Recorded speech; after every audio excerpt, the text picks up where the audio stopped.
Ici Louis Lemieux, votre fier député de Saint-Jean. La chaîne YouTube que vous regardez en ce moment, Studio Saint-Jean, c'est la chaîne de votre député au service de la communauté, pour nous permettre de communiquer plus et de communiquer mieux, pour permettre aux gens de la communauté de se faire connaître, de pouvoir s'expliquer et de pouvoir s'aider les uns les autres, comme ceci.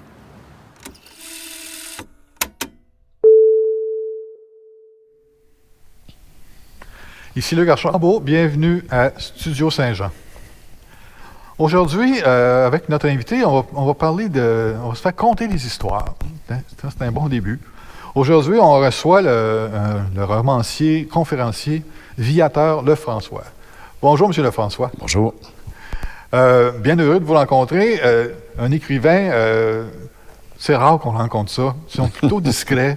Ils aiment mieux mettre leur âme, leurs états d'âme dans des livres, puis qu'on achète, évidemment, bien entendu. Mais vous vous adressez à un public particulier, je pense, hein? En fait, je m'adresse...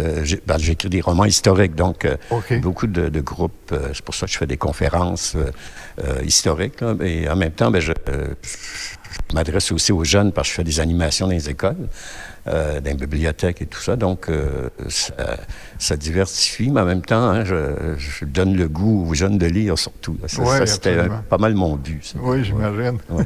Vous donnez dans le roman historique l'histoire de quelle histoire? En fait, j'ai essayé l'idée, moi, d'écrire des romans historiques, c'était de faire aimer l'histoire. Hein. Ouais. Donc, avec l'éditrice, on a jasé avec ça. L'idée, comme moi, j'aime beaucoup l'aventure, j'ai écrit des romans d'aventure depuis mes premiers livres, finalement. J'ai dit, je vais faire un roman historique, puis faire lire ça autant aux jeunes qu'aux adultes, mais ils vont lire un roman d'aventure, mais vrai. Avec les personnages, les événements. Okay. Je les écris au temps présent. Donc, ça aussi, ça aide parce que les caractères sont un peu plus gros. Et en même temps, je choisis des sujets qui se prêtent à l'aventure, naturellement. Si on regarde, par exemple, les Patriotes de 1837-38, qui se passent dans notre région, ça, c'est mes premiers romans historiques que j'ai écrits. Okay.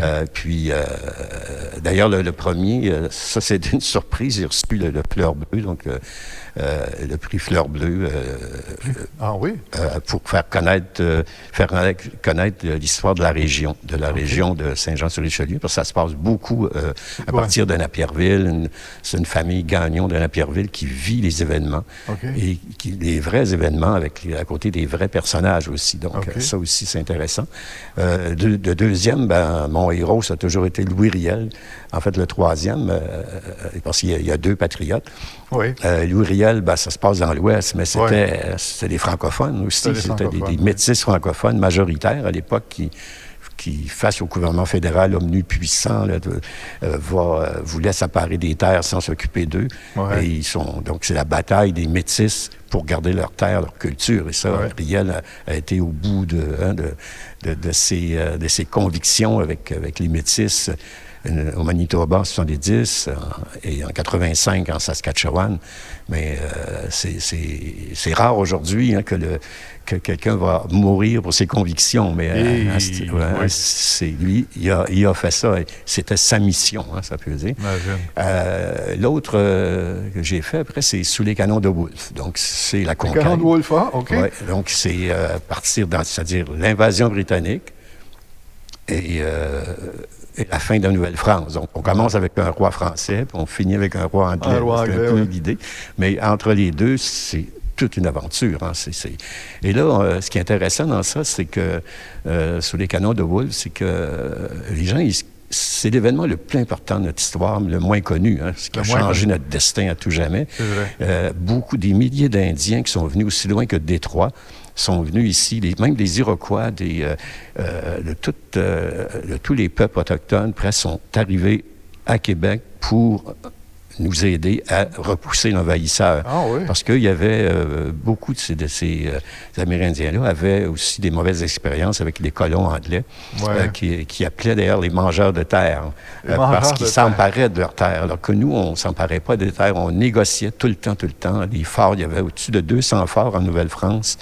Et jamais été mis là sans négocier. Alors, vous voyez la différence, là. Et en même temps, on était amis, hein? On était amis et on avait de la parenté partout parce que les coureurs des bois, même les Québécois de l'époque mariaient des Indiennes et finalement, on avait de la parenté jusqu'en Louisiane, toute l'Amérique du Nord. Hein.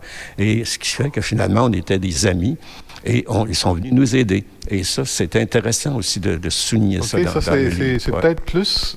c'est peut-être une facette qui n'est pas vraiment connue. Là. On est plus parents que comment je pourrais dire... aujourd'hui, on n'est plus bien parents, finalement, avec nos Autochtones. Non, parce que ce qui arrive, la coupure, ça a été le régime anglais qui a commencé. Ouais. Et finalement, ils sont... nous, on est devenus, finalement... on est devenus pas grand-chose, on peut dire. Ça, et donc, c'est pour ça que les Indiens, naturellement, qui n'étaient pas fous non plus, sont tournés vers le vainqueur pour négocier et continuer à négocier avec eux la vente, c'est faire le commerce, hein, c'est un peu ça. Ouais. Et le plus récent, l'autre livre historique, c'est Jacques Cartier. Je trouvais qu'il me manquait quelque chose. Hein, c'est le début de notre histoire, Jacques Cartier. Donc, ce qui est intéressant, Jacques Cartier, c'est qu'il n'y a pas d'enjeu politique. Hein, c'était des découvertes. Okay. Ces rencontres qu'il a fait avec Donnacona, le chef de Stadacone, qui est Québec aujourd'hui. Ses deux fils qu'il a rencontrés à Gaspé. Okay. Et qui va amener en France pendant une année avec la promesse de Donnacona qu'ils vont revenir, qui va revenir 13 lunes plus tard. Okay. Donc, il va tenir sa parole. Donc, lui, ce qu'il pensait, c'est qu'ils vont parler français et ils vont devenir des interprètes pour explorer le territoire. Ça ne s'est pas tout à fait passé comme ça, mais quand même, le deuxième voyage a été très utile avec quelqu'un. C'est eux, d'ailleurs, qui lui ont montré le chemin de Québec. Il avait manqué le Saint-Laurent la première fois. Ah, oui? Et là, ses fils lui ont dit, bon, nous, on veut aller dans notre village. Il leur a montré le chemin du Saint-Laurent jusqu'à Québec. C'est comme ça que Jacques Cartier a connu. OK, parce qu'il l'avait pas encore trouvé. Non, c'est ça. C'est vrai, quand tu arrives dans l'estuaire du Saint-Laurent, tu es en pleine mer encore. Tu ne vois pas. C'est ça. Puis il y a des d'Anticosti, il y a tout. Donc, c'est intéressant parce que on connaît nos racines. Hein, c'est ça qui... Moi, j'ai très aimé... j'aime beaucoup, quand je vais dans les salons du livre, je vois que les jeunes, et surtout les ados, m'achètent mes romans. Et je fais les mêmes salons d'une année à l'autre, et ils viennent me voir, dire, bon, OK, je veux lequel là, que vous avez écrit que j'ai pas. Donc, beaucoup de jeunes vont... Ils aiment vos histoires. Ils aiment les histoires exactement. Ils lisent un roman d'aventure. Oui. C'est l'histoire avec oui, c'est ça, avec l'aventure. Ça doit être plus captivant un peu. J'ai une école de Saint-Mathias, par exemple, qui... chaque année, ils ont acheté mes 2 livres à tous les élèves de 5 et 6e année. Okay. Et chaque année, ils lisent avec eux Les Patriotes. Il y a 2 ans, je suis allé leur présenter le PowerPoint. Alors, les jeunes, là, j'ai passé 2 heures. Hein, j'avais passé tout l'avant-midi avec eux. Ils étaient intéressés. L'idée, c'est de leur parler d'histoire. Puis en même temps, avec quelqu'un d'intéressant comme cette professeure-là, là, ils sont 3 professeurs d'ailleurs, et qui leur parlent d'histoire, et ils adorent l'histoire. Notre histoire à nous, là. Exactement, exactement. En se servant de mes livres, ça, je suis très content aussi. Hein. Je vois que vous avez emmené vos romans, M. Lefrançois, et je me demandais, c'est lequel le petit dernier, le petit nouveau? Oui, en fait, c'est celui du mystère de Nazca. dont l'histoire se déroule au Pérou. Mystère de Nazca. Ouais. Ça se déroule au Pérou. Oui, Nazca, Nazca, en fait, ce sont des dessins qui ont été faits il y a 2000-2500 ans par, on ignore qui, hein, ça peut être le peuple de Nazca qui finalement est disparu depuis cette époque-là aussi, okay. Et d'autres différents peuples. Et moi, j'avais rencontré des éditeurs au Mexique, au Salon du Livre de Guadalajara, qui m'ont parlé de ce site-là extraordinaire. Hein. Il y a au-dessus de 350 dessins qui sont dans le désert de Nazca. Mais c'est que la particularité, c'est qu'on ne peut pas les voir du plancher. On peut les voir uniquement du ciel. Donc, c'est ça, le gros oiseau qu'on peut voir. Je pense qu'il y a un oiseau là-dedans. Ah, il y en a 350, donc énorme. le singe qui est vraiment, je pense, 90 mètres de long, le colibri qui est énorme. Et en 2014, ils ont découvert, il y a eu une tempête de sable, ils ont découvert une piste d'atterrissage. Une piste. Donc, mes personnages dans le livre, ils partent à la recherche qui pouvait bien atterrir. Ben, oui. Sur Terre, il y a 2500 ans. Là. C'est un peu l'idée du livre. Et mes personnages vont se retrouver finalement... donc, quand ils vont découvrir les dessins, c'est là que ça se corse et que tout à coup, tout devient noir et disparaissent de la surface de la Terre. Et ils vont se réveiller dans un autre monde, dans une autre dimension. OK. Et là, vous voyez, donc c'est un roman d'aventure à partir de quelque chose de vrai. Mais en même temps, c'est science-fiction. Hein? Donc là, c'est le rôle de l'auteur de rendre ça intéressant. Là. C'est un peu... Vous nous emmenez ailleurs, là. Ah, absolument, absolument. Un autre monde. Hein? Mais en même temps, c'est intéressant à suivre parce que quand ils arrivent là, mes personnages, les 3 personnages, ils sont dans un hôpital, donc ils sont amnésiques, et ils leur disent qu'ils sont des serviteurs. Donc, ils sont un peu comme des esclaves, finalement, de ce nouveau monde-là qu'on va découvrir. Et comment ils vont s'en sortir, ça, c'est... Ah, il faut acheter le livre. C'est ça. Ça, faut pas... Oui, ça, je le dis pas.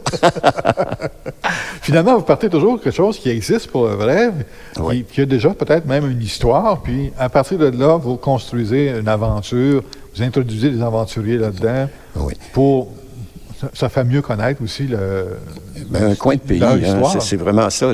Par exemple, si je prends le livre, celui Otage au pays du Quetzal sacré.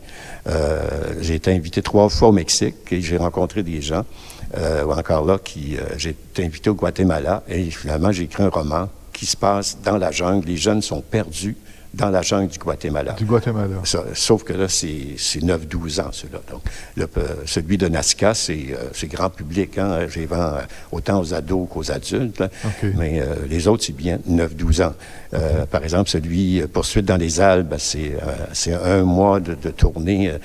Salon du livre de Bruxelles, de Paris, Salon du livre de Paris et une dizaine de jours d'animation en Suisse.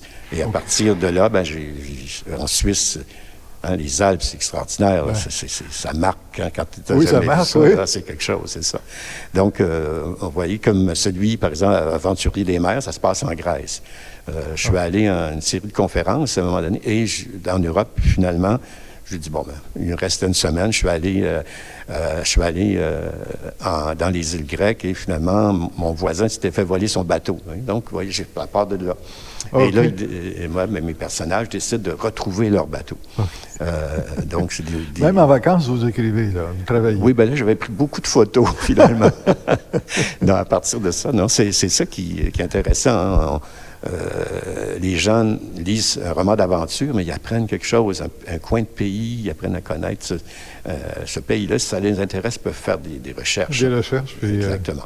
Ça peut que c'est vrai aussi, donc l'histoire est encore plus crédible. Ah ben oui, exactement. Oui, puis, je dois dire que j'ai un beau succès parce que tous mes romans sont étudiés dans les écoles. Je ne dis pas toutes les écoles, mais en faisant les salons du livre, hein, comme en parcourant tout le Québec, là, on rencontre beaucoup de professeurs et les professeurs achètent mes livres. Et ça, je trouve ça intéressant quand ils les achètent pour toutes les classes. C'est des belles ventes pour l'éditeur. Si vous partez d'un fait vécu, je ne sais pas, on parlait des Patriotes tantôt, juste celui-là, c'est un fait vécu. Là.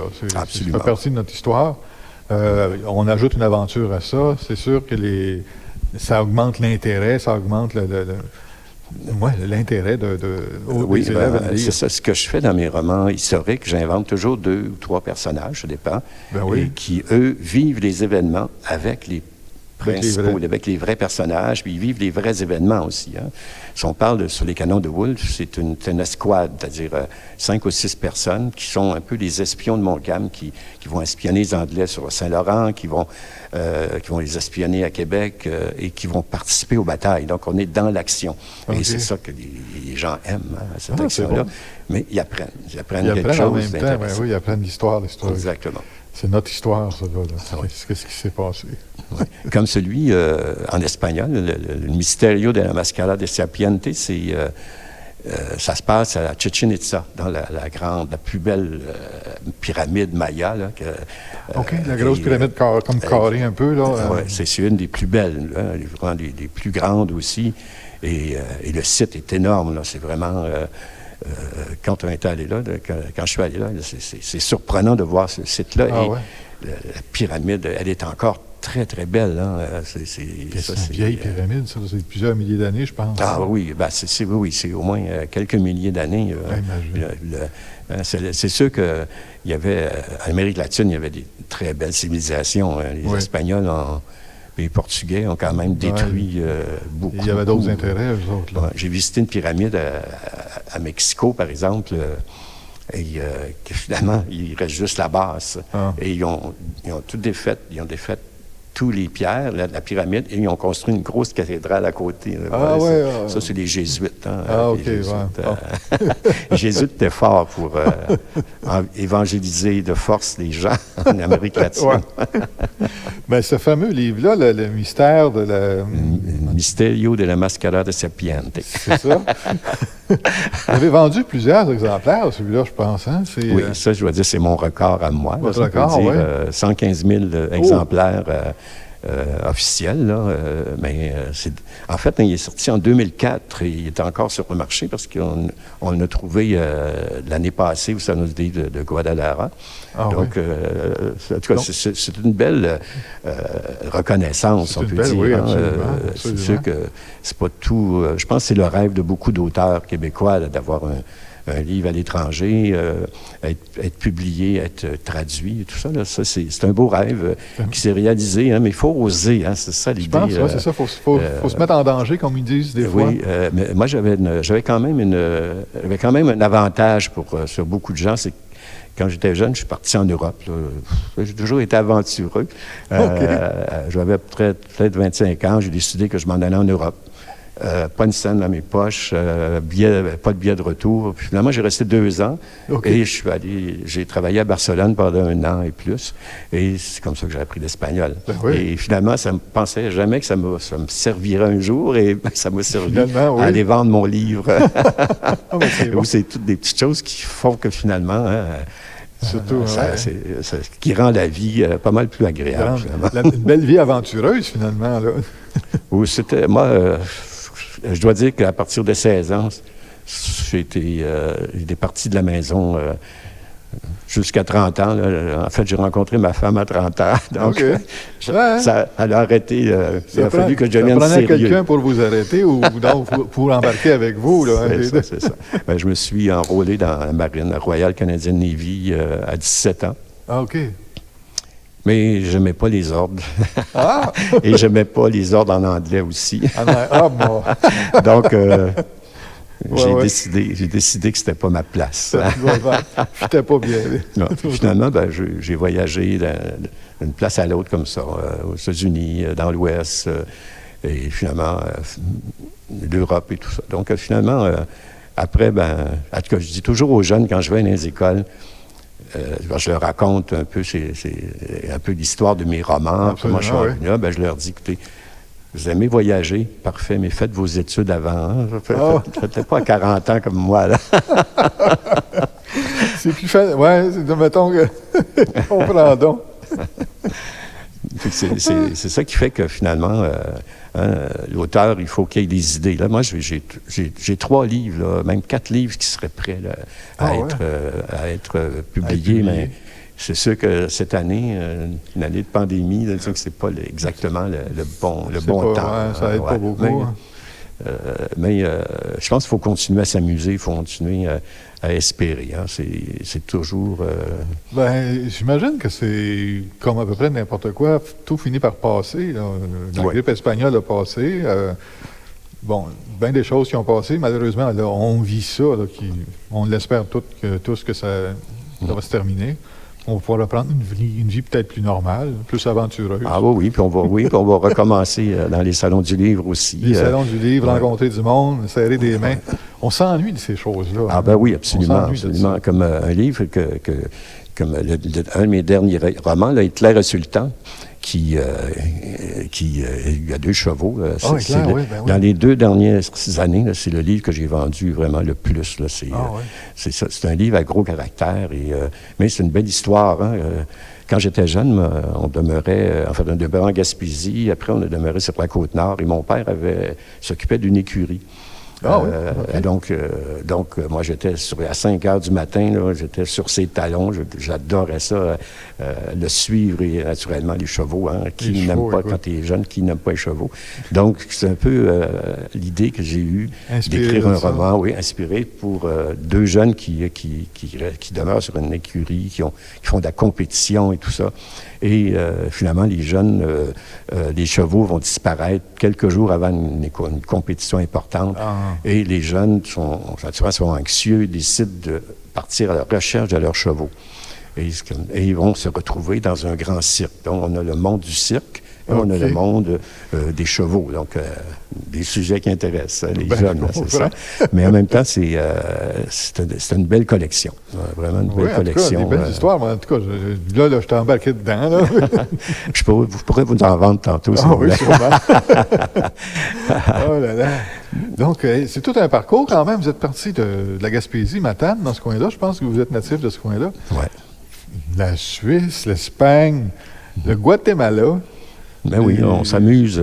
C'est loin de la maison, ça, là. Oui, mais en même temps, c'est tellement agréable de découvrir. Hein. Et à 30 ans, je ne pense pas que j'aurais pu écrire un roman.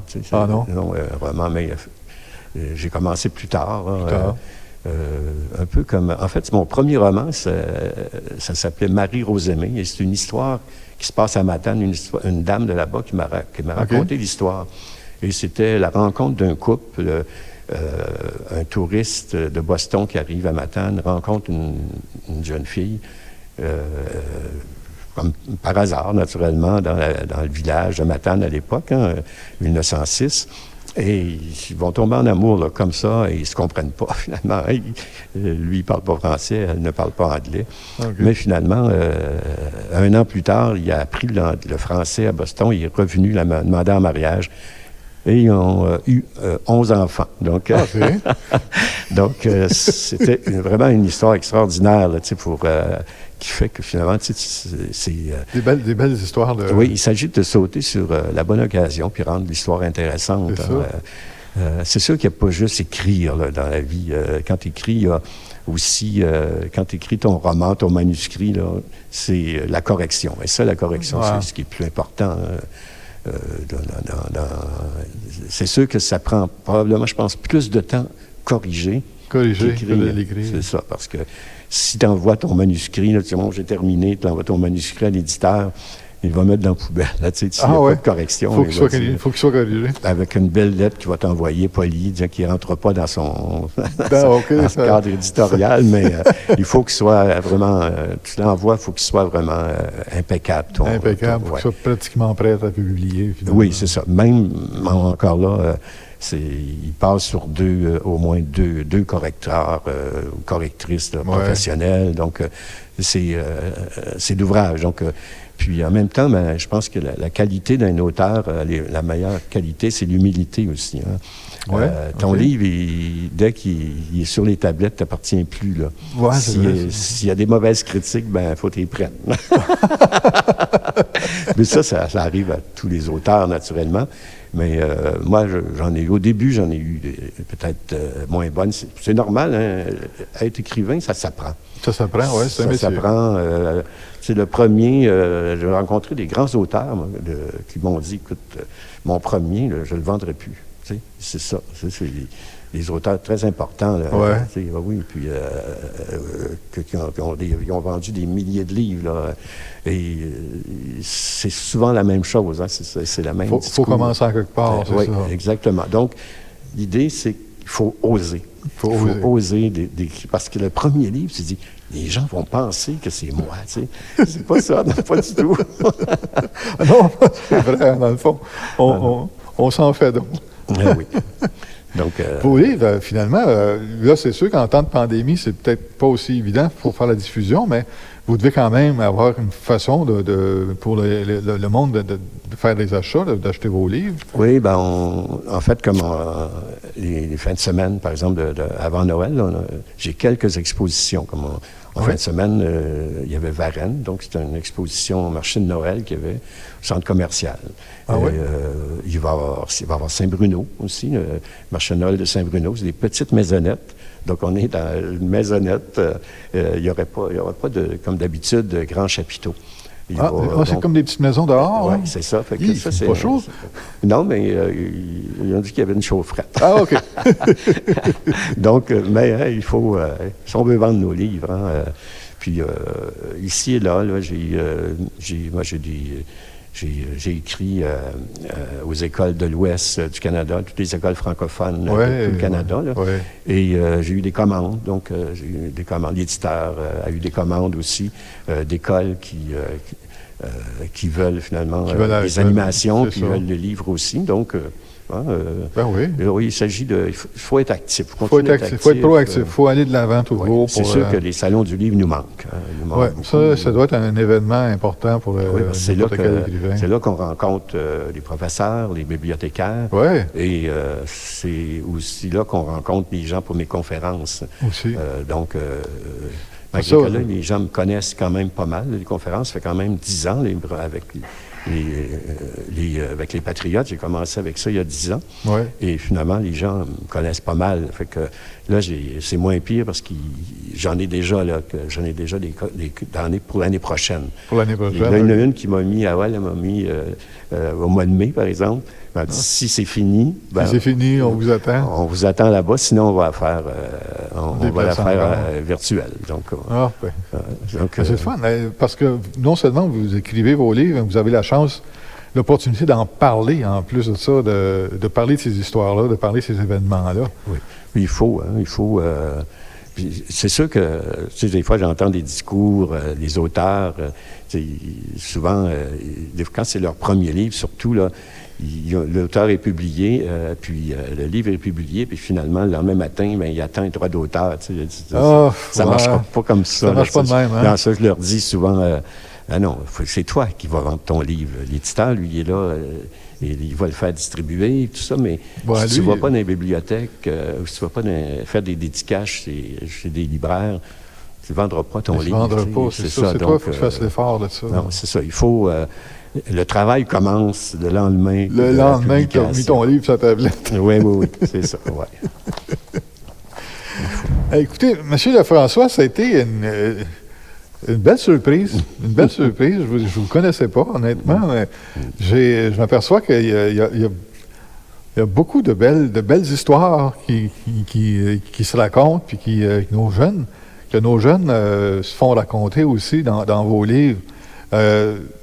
En tout cas, je trouve ça super impressionnant.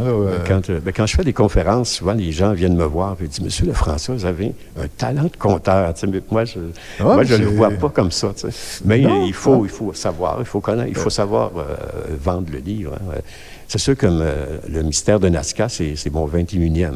21e, ouvrage. Donc, je commence à être habitué, finalement, à vendre, mais c'est toujours... je vais dans les salons du livre, même une conférence, là, puis je sens que je suis nerveux. Il y a toujours une certaine nervosité, mais je pense que c'est sain. Il ne faut jamais être sûr trop de soi dans ces choses. C'est comme se mettre un peu en danger. C'est comme un petit peu... C'est pas une peur, là, mais quand tu es en danger, tu es un petit peu sur la réserve, et c'est bon. Parce que sinon, tu ferais peut-être mal, là, tu sais. Puis quand tu fais une conférence historique, il faut que tu sois préparé, hein. Donc, tu arrives là, tu n'arrives pas là en bégayant, là, tu sais, en disant, wow, tu sais. Dans ce temps-là, c'est en quelle année? Non, mais c'est passionnant. Je dois dire que le métier d'écrivain, c'est passionnant. Et on ne veut jamais lâcher, hein, finalement. Une fois que c'est parti, la roue est partie, tout s'enchaîne. Moi, je me dis que tant que j'ai ma tête, je vais... On va vous la souhaiter pour longtemps, votre tête. Parce qu'à 21, vous ne pouvez pas arrêter à 21, là. Mais non. Il faut continuer. À 30. Monsieur Lefrançois, y a-t-il quelque chose que je n'ai pas posé comme question ou que vous aimeriez dire à l'auditoire? Ben, en fait, l'idée, c'est de dire aux gens d'acheter québécois. Je pense que c'est important là, dans ces années-ci d'encourager la culture d'ici. Je pense que c'est une belle.